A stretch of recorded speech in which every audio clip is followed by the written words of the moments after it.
Alright, I want to wish a Happy New Year's to all the Hawkeye fans out there. Let's start out the New Year's with a look at the Iowa men's basketball team and their upcoming game versus the Golden Gophers of Minnesota. When I was a kid, I used to make forts out in the living room out of blankets and chairs and pillows, so I thought I'd do that for this New Year's edition of the VanLaere vlog. Well, Iowa's coming off of a game versus Purdue where they played pretty well during stretches and stuck with the Boilermakers throughout much of the game. This game versus Minnesota should play out similar to that one. Tubby Smith's team is fantastic on the defensive end with their pressure defense, and the Gophers, in my opinion, are the best defensive team in the Big Ten. They lead the league in steals, blocks, and field goal percentage, and Nolan and Johnson are 1 and 2 in the Big Ten in steals, and 4 Gophers are in the top 10 in the Big Ten in block shots. And while their D is terrific, they do a nice job on the offensive side of the court as well. They like to push the ball up the court and get buckets and transitions when they have the opportunity. Their guards penetrate well, and they have bigs that can finish, as well as guards that can knock down the trays when they have open shots. Minnesota shoots about 40% from behind the arc, which is second in the Big Ten. The Gophers also do a fantastic job of not turning the ball over as well. This will be the Gophers' second true road game of the season. They lost earlier in the year on the road to Miami, and it's been about a month since Minnesota's actually played away from Williams Arena. They hold a record of 1 and 3 in non-home games. Players to watch for the Gophers: 6'1" junior point guard Al Nolan, who I believe is one of the most underrated point guards in not only the Big Ten but the entire nation. He's not a scorer by nature, but he has that incredible gift of being able to break down his defender and forcing the defense to help on D, wherein he excels in finding the open man. He's also a guy I think has a great shot at becoming the Big Ten Defensive Player of the Year.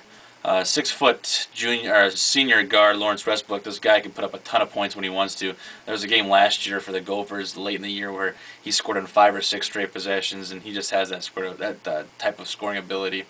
6'7" true freshman forward Rodney Williams is a guy that on almost any other team in the Big Ten, he would be a starter. He just has some amazing physical gifts and is a huge spark for the Gophers off the bench. And lastly, 6'4" junior shooting guard Blake Hoffhaber. He's Minnesota's three-point specialist. He was in a sophomore slump last year, and this year he's shooting the ball a lot better, hitting about 50% of his trays. He's also made as many this year as he did last year with half the attempts.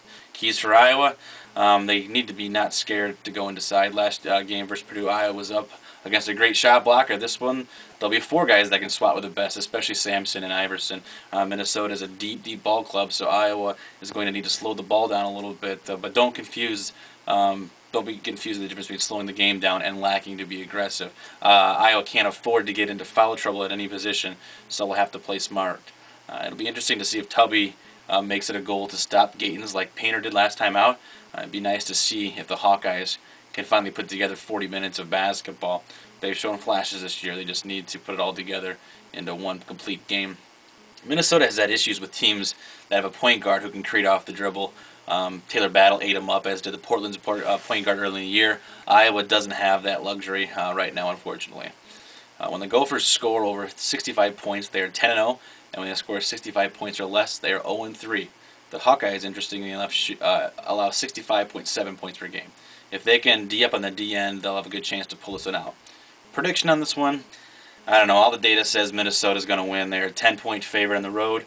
They haven't really hit their stride yet, and some Gopher fans that I've talked to say this Minnesota team has underperformed so far this year. So I'm going to allow myself to go nuts on an in-season prediction just this once. I think Minnesota struggles away from home, and again, Iowa gets a lot of friendly bounces and friendly calls. We're going to go with Iowa in this one, 65, Minnesota 63.